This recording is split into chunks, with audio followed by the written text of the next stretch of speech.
आंदोलन, उपोषण आणि त्याचं लोकशाहीत असलेलं महत्व आताच्या लोकांना कळतच नाही. कारण आता सज्जनांचं राजकारण उरलेलंच नाहीये.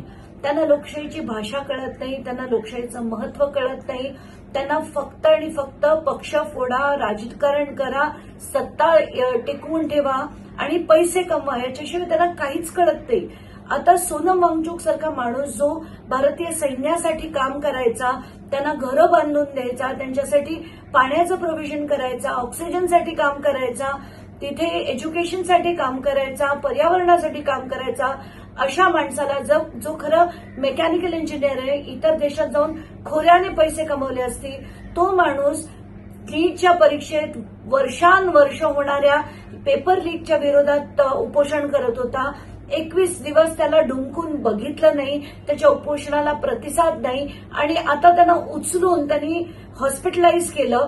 तर मी तुम्हाला खात्रीने सांगते, हे पिटिशन हे भाजपच्या माणसांनीच केलं असेल आणि हे कोर्टाकडनं त्यांनी वधवून घेतलं आणि आता म्हणायचं की कोर्टाच्या सांगण्यावरनं आम्ही त्यांना हॉस्पिटलाइज केलं.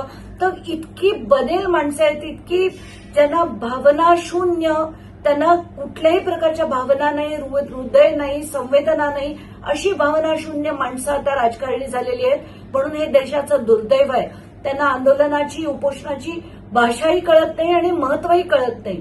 तर आताच्या घटनेला मला खूप वाईट वाटतंय, खूप राग येतोय आणि मला असं वाटतंय की 20 तारखेचं आंदोलन हे झालंच पाहिजे. आणि महाराष्ट्रातल्या घरात बसून पाठिंबा देणारी जी माणसं आहेत, ज्यांना खरं म्हणजे उद्धव ठाकरे आणि राज ठाकरे यांनी खरं स्वतः जायला हवं होतं. माझ्यासारखी व्यक्ती 2दा तिकीट काढून दिल्लीला जाऊ शकते, पण ही दोघं घरात बसून म्हणे आमचा पाठिंबा. कितपत शोभतं तुम्हाला?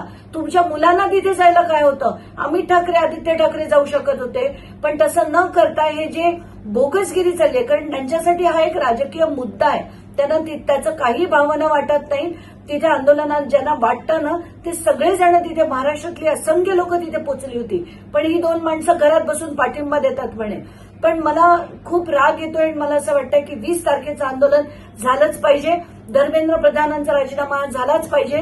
पण आता प्रॉब्लेम असा आहे की एकीकडे अभिजित डिपकेला सुद्धा आज खूप मोठ्या प्रमाणात मारलं गेलं आणि 21 दिवस या सरकारला वेळ नव्हता सोनम वांगचुकांकडे जाऊन बघण्याचा सुद्धा. त्यांना आज उचलून हॉस्पिटलमध्ये टाकण्यात आलंय.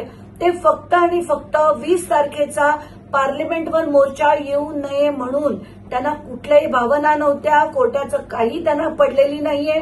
आणि हे जे केलंय, कारण कालपर्यंतची माझ्याकडे त्यांचे मेडिकल रेकॉर्ड्स आहेत, कालपर्यंत जी स्थिती होती ती गेल्या 8 दिवस आहे. मग आज असं काय झालं की त्यांना उचलून हॉस्पिटलमध्ये टाकावं लागलं? तर हे अतिशय दडपशाही आहे. ही माणसं भावना शून्य आहेत. हे मी पुन्हा तेच म्हणेल, कारण अतिशय संताप होतोय माझा आज.